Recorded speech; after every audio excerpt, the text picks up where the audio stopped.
Hey guys, do a shopping haul with me. It's very late in the night, but sorry. We were the whole day in the city. I'm gonna talk Afrikaans. Sal julle so het is nou laat in die aand, nee. Maar my bril af maar dit is shopping haul. Maar het is nie 'n groot nie. Dit is super klein. So, kom doen dit saam met my. Want ek is net lus daarvoor. So, ons was uit gewees om met verslagpasiënte te kom, en is letterlik môre, Sondag. My ouma gaan nie wees, met 2 oumas. Eerstens gaan ons begin met die briefie. En ons lees, to mom. You might have a mom, she might be the bomb, but ain't nobody got a mom like mine. Her love's to the end, she's my best friend. Ain't nobody got a mommy like mine. Laaste gaan ek nie lees nie, want dit is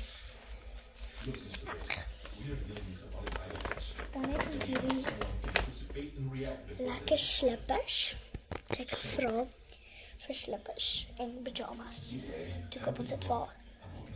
Okay, toe was letterlik fluff en dit was soos een R200, R100, R200 dink ek. Ja, R200. Dit is so by Pick n Pay Clothing in Nelstroom. Daar gaan 'n tweede paar dalk wees. Ek sal vandag maak. Hierdie goed was R230. So dit is seker cute fluffy hen van Pick n Pay Clothing ook.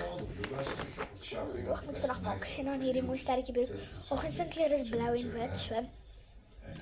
Daar was seker cute cherry nagklere met cherry slippers, maar dit was so cute, maar dit was 'n extra large en ons 'n medium. En dan het ons hierdie sak 12 rand. Dankie dat julle vandag saam met my was. Maar ons het vandag ophou, want my video is soos in 32 en dit gaan tussen 3 minute lang wees, so dis 'n paar sekondes se tyd, so dit vat so spaar vanaf om hierdie tussen 5 en goed, so don't mind me as well.